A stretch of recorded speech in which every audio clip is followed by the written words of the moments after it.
यह तोता डेजर्ट पर रहता था।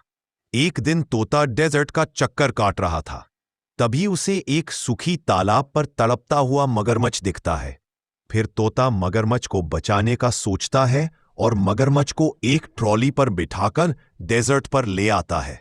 फिर तोता एक फावड़ा लेकर एक बड़ा तालाब खोदता है और एक नदी से पाइप जोड़कर तालाब पर पानी भरता है और मगरमच्छ को ट्रॉली से तालाब पर छोड़ देता है।